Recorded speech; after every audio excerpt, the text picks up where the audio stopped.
А ето го и по-задълбоченото обещано ревю на този автомобил.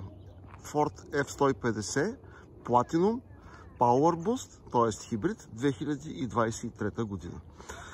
Приближаваме се лекичко до него и той ще реагира, като усети, че ние наистина се приближаваме там.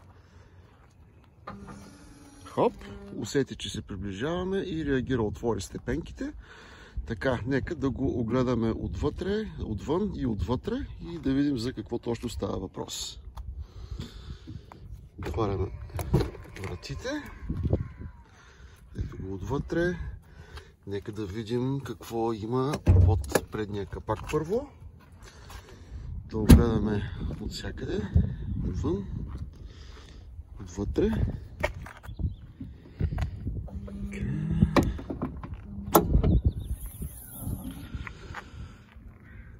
3,5 литровия EcoBoost хибрид с допълнителната охладителна система за хибридния мотор, за електромотора. Така че мисля, че тук под капака вече няма какво повече да гледаме, така че може да го затворим и да направим една кратка обиколка около автомобила.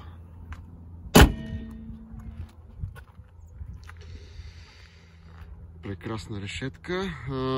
Може би на някой ще им направи впечатление, че регистрационният номер е същия като на стария. Просто такива са условията тук, че регистрационният номер се прехвърля от един автомобил на друг без абсолютно никакви проблеми. Значи автомобила излиза на 22 или на 20 инчови джанти, но тези в случая са прехвърлени от стария на новия автомобил. Така, тази степенка трябва да я регулира малко, да не се прибира и отваря толкова начесто. Както споменах, автомобилът е оборудван с FX4 Offroad пакета. Допълнително е оборудван с Max Towing Package, което означава, че автомобилът е допълнително подсилен отдолу. Можете да видите, нали, допълнителните листи, допълнителните подсилки отдолу на ресьорите. Какво имаме още? Това Tonneau Bed Cover, покривалото за багажника, също е прехвърлено от стария върху новия. Теглича си е лично мой, не му обръщайте внимание, не тегля, просто съм го сложил като допълнителна защита, защото миналото лято в стария една кака се спря отзади ми, докато си текстваше на телефона, така че като допълнителна своя защита съм сложил този теглич. Имаме Power Liftgate, което е изключително удобство. Така, както виждате, вече съм подготвил, съм сложил страповете вътре, в случай, че ми потребват за нещо да вържа и така нататък. Предполагам, повечето от вас са виждали, нали, удобството тук в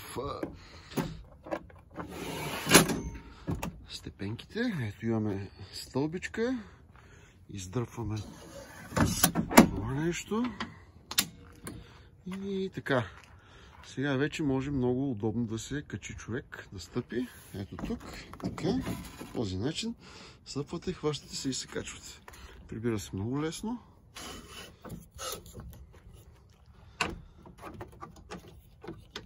Така. Тук върху тейлгейта имате линии, които са и в инчове, и в сантиметри, така че ако нещо работите, някаква работа, имате си готов метър. Нека да видим. Става изключително лесно. Вадим дистанционното. Натискаме два пъти и лифтгейта се затваря.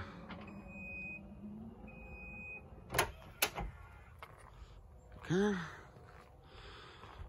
Автомобилът е оборудван с толкова много камери от всякъде. Имаме тук Rear Power Sliding Window, което аз никога не използвам. Автомобилът има също как се казва, Sunroof, Moonroof или Шибидах на български, или каквото и да било, което също аз не съм от най-големите му фенове. Нека да погледнем отзад. Тук зад задната седалка е скрит крика, плюс тази фунийка за наливане на гориво, ако случайно някъде останете без гориво, което може да ви очуди, но в Северна Америка, особено в Щатите, много често се случва хората да не обръщат внимание, че са останали без гориво и колата им изгасва на магистралата. И съответно Road Assistance компаниите печелят изключително добре от това, като им се обадите, те да дойдат да ви донесат примерно 3-4 литра бензин, и за което ще ви чарджат поне 150-200 долара. Така че правете си сметката. Така, тук багажник, вече съм натрупал някакви неща. От другата страна, какво имаме тук? Задни отопляеми седалки, имаме зареждачки на 12, на 110 волта. Автомобила е с вграден 2 кВт инвертор на 120 волта. Така че това е едно допълнително удобство. Нека да го погледнем и от другата страна.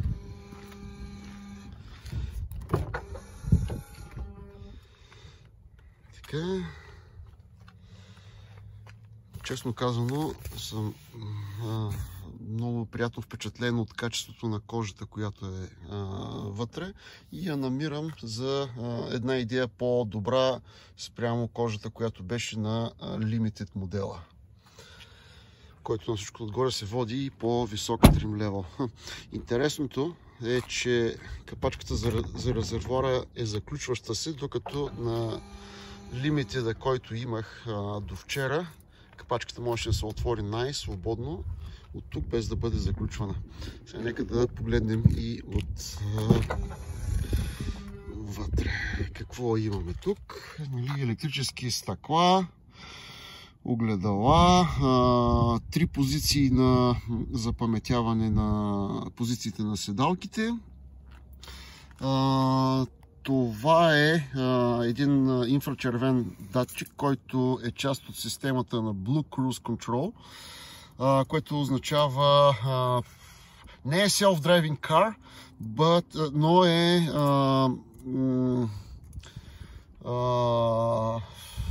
hands-free driving.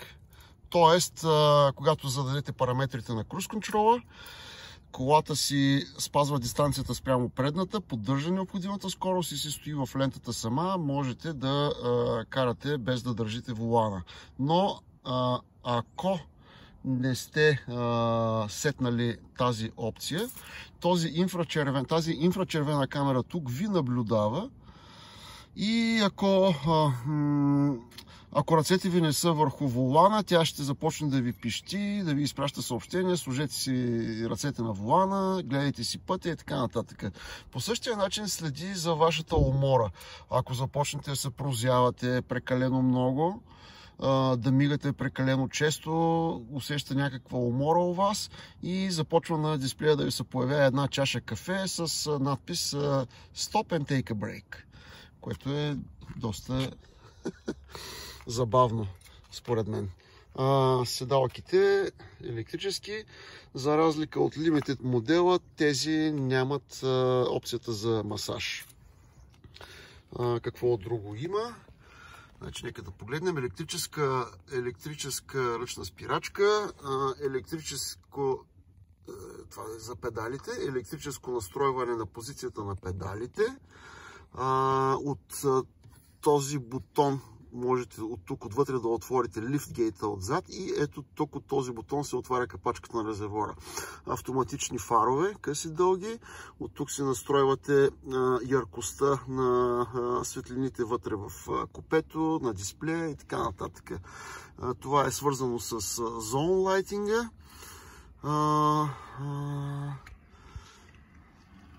Това е, ако искате да карате при отворен лифтгейт, без да ви пилка автомобила.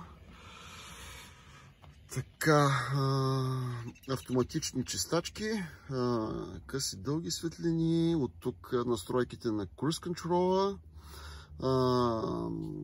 за това, за саунд системата, увеличаване, намаляне, увеличаване. Тук, ако искате някаква да премините към гласова команда, Lane Departure, Following Distance, настройки на Cruise Control, On, Off и така нататък. Нека да влезем и вътре, да погледнем какво още има този автомобил. Тук от дясната страна на волана имате настройки по менютата, телефон, музика, меню. Сега ще ви покажа, като затворя вратата само. Сега ще ви покажа нещо, което на мен лично много ми допада като опция. Шифтъра. Имате възможност с натискане на това копче. Той се прибира, което е доста хитро. И в същото време този подлакътник има така нареченото Work Surface, което като го разгънете така и тук става една голяма и удобна масичка, където може да си сложите тетрадки, да си пишете, ако имате някакви записки, да си извадите лаптоп, да работите на спокойствие, което го намирам за изключително удобно. Така, нека да го затворим. От тук се отваря вече сториджи, се виждат мазета, вече съм натрупал разни неща вътре. Какво имаме? Нали, тук са контролерите за Power Sliding Window отзад, за осветленията в купето, шибидаха. Имаме тук да си сложим рейбанките, къде са. Седници, които отварят така. И нека да стартираме автомобила, да го запалим. Какво още пропуснах? Безжичната зареждачка тук, която аз лично с този телефон в момента, в който снимам, няма как да я използвам, тъй като на гърба му има залепен магнит за този холдър тук. И просто магнита пречи да зареждам безжично, но затова съм си закачил тук едно кабелче и така си зареждам телефона, когато има нужда. Относно други неща, две жабки, там едната, тук другата се отваря този бутон, така, тя е празна, няма нищо вътре. Не обичаме да имаме излишни неща. Колко говорители има? Я да видим сега колко говорители има. Тук имаш два отпред. Тук има отгоре още един. Във вратите има предните, в задните и също в облегалките за врата, за главата отзад също има вградени говорители. Така че и от към саунд система автомобила е доста добре оборудван. Така, нека да го запалим сега да видим за какво става въпрос.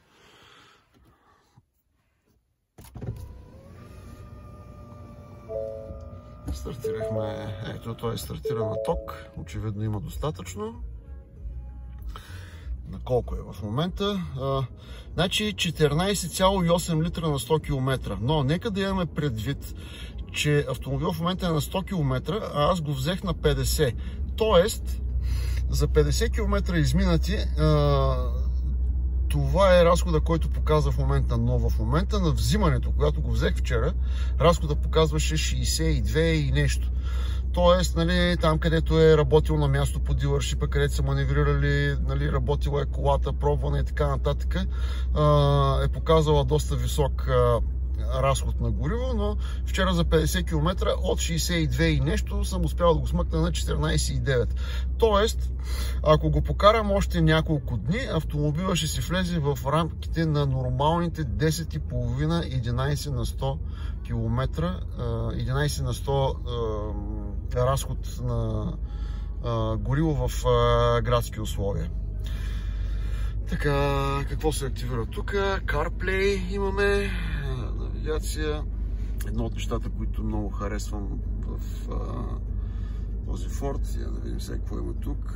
Application, Find Mobile Apps, Apple CarPlay, Android, бла бла бла.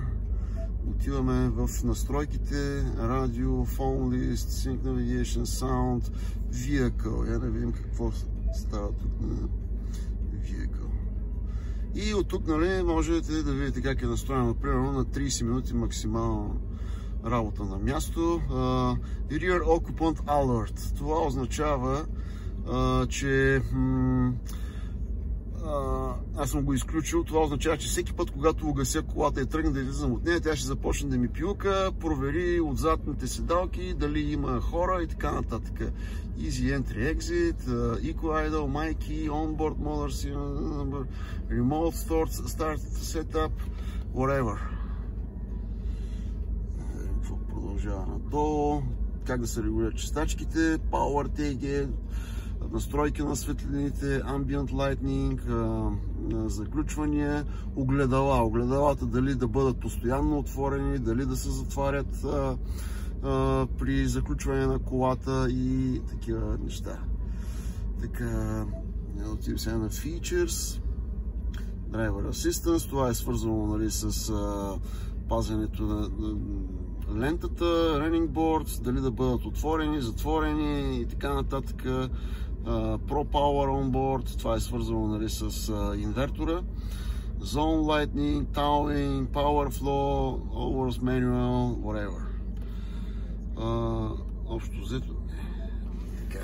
Общо взето автомобила е, освен че е пълен с екстри, той е доста функционален или многофункционален. Може да бъде използван както за ежедневна кола, така и за работна кола, като лимузина, като офроуд автомобил. Да не забравяме, че все пак е и с 430 конски сили мощност, така че може да преминете и на по-спортно каране. Режимите, нека да обърнем внимание на режимите на каране. Имаме задно предаване, имаме 4x4 бързи, имаме 4 Auto, което според мен е добре, имаме 4 Low, което, нали, означава заключване на диференциала, и нека сега да направим един бърз преглед на режимите за каране. В момента сме в нормален режим. Започваме да проверяваме какво имаме в тази посока. Slippery, имаме Deep Snow Sand, имаме за кал,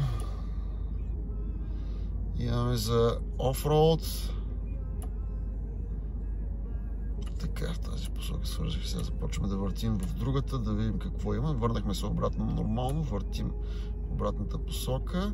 Има за тегляне. Еко, което аз не обичам да го използвам, но доста хора обичат. И това е спортния режим на каране.